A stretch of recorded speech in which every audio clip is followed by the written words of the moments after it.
Quelles sont les plus grandes bourses du monde? Donc si on fait un petit focus là sur les plus grandes bourses où il y a le plus d'échanges dans le monde entier, qu'est-ce qu'on peut voir? On peut voir que les États-Unis représentent 42,5%. Donc aux États-Unis, on a le NICE, on a le Nasdaq. Ensuite, en numéro 2, on a l'Europe. Donc Europe qui représente 11,1%. Donc comme on peut voir là, l'Europe a dépassé les échanges sur le marché anglais par exemple. On a qui eux représentent uniquement 2,9%.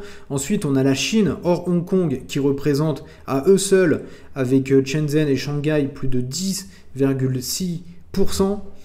Ensuite, on a les autres marchés développés qui représentent 9,4%. Donc, dans ces marchés développés, on va avoir la Corée, Taïwan. Ensuite, en position 5, avec 9,2%, on va avoir tout ce qui est marché émergent. Donc, marché émergent, on va avoir l'Inde.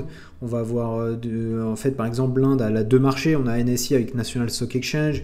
On a BSE avec le Bombay Stock Exchange. On va avoir, par exemple, l'Indonésie.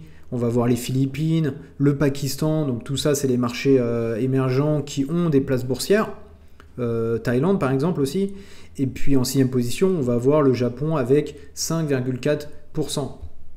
Et ce qu'on peut voir également à droite, on voit que dans un même pays on peut avoir différentes places boursières, donc pour les États-Unis on a New York, on a le NICE, on a le Nasdaq, on a le Chicago également qui représente une place boursière, CME, Chicago Mercantile Exchange.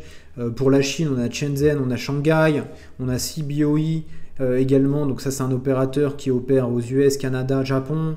Ensuite, on a également le Japan Exchange Group. Place boursière en Corée, on a la place boursière en France, Euronext, qui en gros, en réalité, est à Londres. On a CBOE, opérateur en Europe. On a TMX pour le Canada. On a NSE, donc National Stock Exchange pour l'Inde. On a le MIAX Exchange Group pour les États-Unis. On a le Brésil Bolsa Balsao, donc B3 pour le Brésil. Deutsche pour l'Allemagne. On a London Stock Exchange au UK, donc en Angleterre. Et également, place importante également en Australie, ASX, donc Australian Security Exchange.